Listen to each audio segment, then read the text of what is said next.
धावत्या बसमध्ये महिलेचा 2 वेळा विनयभंग केल्याचा धक्कादायक प्रकार रायगड जिल्ह्यात समोर आलाय। महिलेच्या तक्रारीनंतर या प्रकरणी कोलाड पोलीस ठाण्यात गुन्हा दाखल करण्यात आलाय।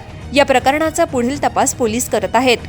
गोव्यावरून सुट्टी संपवून मुंबईकडे निघालेल्या एका महिलेसोबत राजधानी ट्रॅव्हल्समध्ये गैरवर्तन झाल्याचा धक्कादायक प्रकार समोर आला। राजधानी ट्रॅव्हल्समध्ये ही महिला गोव्यावरून काल रात्री मुंबईकडे निघाली, मात्र प्रवासात तिच्यासोबत या ट्रॅव्हल्समधील बसमध्ये असलेल्या कर्मचाऱ्यांकडून 2 वेळा गैरवर्तन करण्यात आलं। रात्री या महिलेला आपल्यासोबत सतत गैरवर्तन होत असल्याचं लक्षात आल्यावर तिनं बस पोलादपूर जवळ असताना 112 या पोलीस हेल्पलाईनवर संपर्क साधला। महिलेच्या तक्रारीची गंभीर दखल घेत पोलीस दलानं तातडीनं महामार्गावर पोलिसांना अलर्ट दिला। बस वेगानं मुंबईच्या दिशेनं सरकत होती, त्यामुळे कोलाड पोलिसांनी महामार्गावर बंदोबस्त लावला आणि बसला अडवून महिलेची चौकशी केली। यानंतर महिलेच्या तक्रारीनुसार बसमधील सहाय्यकाविरोधात BNS कलम 74 अंतर्गत महिलेचा विनयभंग केल्याप्रकरणी गुन्हा दाखल करण्यात आलाय। आरोपीचं नाव होशियार डिगर सिंग कार्की असं असून राहणारा उत्तराखंडमधील आहे। दरम्यान या घटनेबद्दल शिवसेना ठाकरे गटाचे आमदार अंबादास दानवे यांनी देखील ट्विट करत या संदर्भात संताप व्यक्त केला।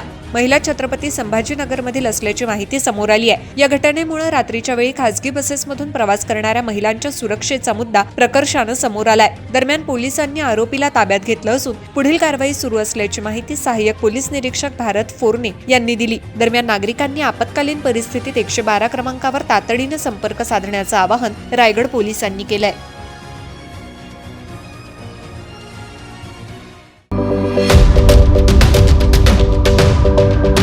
YouTube वर सुद्धा रायगड टाइम्स सर्च करा आणि पहा रायगडच्या कानाकोपऱ्यातील प्रत्येक बित्तम बातमी। आणि हो, लगेच सबस्क्राइब बटनवर क्लिक करायला विसरू नका।